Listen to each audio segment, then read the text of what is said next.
Hi guys, ಅಸ್ಸಲಾಮು ಅಲೈಕುಮ್. ಹೇಗಿದ್ದೀರ ಎಲ್ಲರೂ? ಇವತ್ತು ನಾನು ತೊಗೊಂಡು ಬಂದಿದ್ದೀನಿ ಬ್ರೆಡ್ಡಿಂದ ಗುಲಾಬ್ ಜಾಮೂನ್ ಮಾಡ್ತಾಯಿದ್ದೀನಿ. ನಾನು ಒಂದು 2 ಪ್ಯಾಕೆಟಷ್ಟು ಬ್ರೆಡ್ಡನ್ನು ತೊಗೊಂಡಿದ್ದೀನಿ. ಇದನ್ನು ಚೆನ್ನಾಗಿ ಸೈಡೆಲ್ಲ ಕಟ್ ಮಾಡಿ ತೆಗೆದಿದ್ದೀನಿ. ನೋಡಿ, ಈ ಥರ ಸೈಡೆಲ್ಲ ಬೇಡ. ಅದನ್ನು ಹಾಲು ಬಿಸಾಡಲಿಲ್ಲ, ಅದು ನನಗೆ ಬ್ರೆಡ್ ಕ್ರಮ್ಸ್ ಮಾಡೋದಕ್ಕೆ ತೆಗೆದಿಟ್ಟಿದ್ದೀನಿ. ಆಮೇಲೆ ಹಾಲಿನ ಪೌಡರ್ ತೊಗೊಂಡಿದ್ದೀನಿ, ಒಂದು 50 ಗ್ರಾಮ್ ಅಷ್ಟು. ಮೊದಲಿಗೆ ಈ ಬ್ರೆಡ್ಡನ್ನು ಚೆನ್ನಾಗಿ ಕ್ರಷ್ ಮಾಡಬೇಕು, ಅಂದರೆ ಪುಡಿ ಮಾಡಬೇಕು. ನಾನು ಮಿಕ್ಸಿಯರಿಗೆ ಹಾಕಿ ಪುಡಿ ಮಾಡ್ತಾಯಿದ್ದೀನಿ. ಈ ಥರ ಒಂದು ಬಾಣಲೆ ಇಟ್ಟಿದ್ದೀನಿ, ಇದಕ್ಕೊಂದು ಪಾಕ ಬೇಕು, ಸಕ್ಕರೆ ಪಾಕ. ಈಗ ಸಕ್ಕರೆಯನ್ನು ಹಾಕ್ತಾಯಿದ್ದೀನಿ. ನಾನು ಒಂದು 1/4 kg ಅಷ್ಟು ಸಕ್ಕರೆ, ಜಾಸ್ತಿ ಸ್ವಲ್ಪ 1/4 kg ಜಾಸ್ತಿ ತೊಗೊಂಡಿದ್ದೀನಿ. ಅಂದರೆ ಈ ಥರ 1.5 ಕಪ್ಪಷ್ಟು ತೊಗೊಂಡಿದ್ದೀನಿ ಸಕ್ಕರೆ.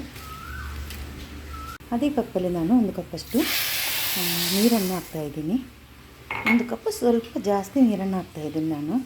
ಇದು ಚೆನ್ನಾಗಿ ಮೆಲ್ಟ್ ಆಗಬೇಕು. ಮೆಲ್ಟ್ ಅಂದರೆ ಸಕ್ಕರೆ ಎಲ್ಲ ಖಾರಕ್ಕೆ ಬಿಟ್ಟು ಒಂದು ಪಾಕಷ್ಟು ಬರಬೇಕು. ಪಾಕಾಗ್ತಾ ಬಂತು. ಸ್ವಲ್ಪ ಇದು ಏಲಕ್ಕಿ ಪೌಡರನ್ನು ಇದಕ್ಕೆ ಹಾಕ್ತಾಯಿದ್ದೀನಿ ನಾನು. ಇದು ಏಲಕ್ಕಿಯನ್ನು ಕೂಡ ಹಾಕ್ಬೋದು. ಇದು ನಾನು ಪುಡಿ ಹಾಕಿದ್ದೀನಿ. ಪಾಕ ಬರ್ತಾ ಉಂಟು. ಈಗ ಬ್ರೆಡ್ಡನ್ನು ಚೆನ್ನಾಗಿ ಪುಡಿ ಮಾಡಿದ್ದೀನಿ. ಈಗ ಹಾಲಿನ ಪುಡಿಯನ್ನು ಕೂಡ ಇದಕ್ಕೆ ಆ್ಯಡ್ ಮಾಡ್ತಾಯಿದ್ದೀನಿ ನಾನು. ಫಸ್ಟಿಗೆ ಎಲ್ಲ ಮಿಕ್ಸ್ ಮಾಡಬೇಕು ಇದನ್ನು. ಈಗ ಸ್ವಲ್ಪನೇ ಹಾಲು ಹಾಕ್ಕೊಂಡು, ಬಿಸಿ ಮಾಡಿಟ್ಟ ಹಾಲಿದು, ಬಿಸಿ ಅಂದರೆ ಬಿಸಿ ಆಗೋಕ್ಕಿಲ್ಲ, ಸ್ವಲ್ಪ ತಣ್ಣಗಾದ ಮೇಲೆ ಅದನ್ನು ಮಿಕ್ಸ್ ಮಾಡಬೇಕು. ಹಾಕ್ಕೊಂಡು ಹಾಲು ಹಾಕ್ತಾಯಿದ್ದೀನಿ. ಅದು ಎಷ್ಟು ಬೇಕು ಅಷ್ಟು ನೋಡಿಕೊಂಡು ಹಾಲನ್ನು ಹಾಕಬೇಕು. ನೋಡಿ, ಉಂಡೆ ಥರ ಬಂದಿದೆ. ಮೈದಾ ಹಿಟ್ಟು ನಾವು ಹೇಗೆ ಎಲ್ಲ ಕಲಿಸ್ತೀವಿ, ನಾವು ಗುಲಾಬ್ ಜಾಮೂನು ಪುಡಿಯನ್ನು ತಗೊಂಡು ಬಂದರೆ ಹೇಗೆ ಕಲಿಸ್ತೀವಿ ಅದೇ ಥರ ಕಲಿಸ್ಬೇಕು. ಸ್ವಲ್ಪ ನಾನು ತುಪ್ಪವನ್ನು ಕೂಡ ಆ್ಯಡ್ ಮಾಡಿದ್ದೀನಿ, ಒಂದು ಚಿಕ್ಕ ಸ್ಪೂನಲ್ಲಿ. ನೋಡಿ, ಹಾಲು ನನಗೆ ಇಷ್ಟು ಉಳಿತು. ಸ್ವಲ್ಪ ಹಾಕ್ಕೊಂಡು ಇದನ್ನು ಮಿಕ್ಸ್ ಮಾಡಬೇಕು. ಜಾಸ್ತಿ ಹಾಕ್ಕೊಂಡ್ರೆ ಬ್ರೆಡ್ ಬೇಗ ಸಾಫ್ಟಾಗಿ ಬಿಡುತ್ತೆ. ನೋಡಿ, ಪಾಕ ರೆಡಿಯಾಗಿದೆ. ನೋಡಿ, ಜಾಸ್ತಿ ಪಾಕೇನು ಬರೋದು ಬೇಡ, ಈ ಥರ ಅಂಟಾದರೆ ಸಾಕಾಗುತ್ತೆ. ನೋಡಿ, ಈ ಥರ ಮಾಡಿಟ್ಟಿದ್ದೀನಿ. ಆಮೇಲೆ ಈ ಥರ ವಡ ಥರ ಮಾಡಿದ್ದೀನಿ. ತುಂಬ ಚೆನ್ನಾಗಿ ಕಾಣುತ್ತೆ, ಮಕ್ಕಳೆಲ್ಲ ಖುಷಿಪಟ್ಟು ತಿಂತಾರೆ ಈ ಥರ ಮಾಡಿದರೆ.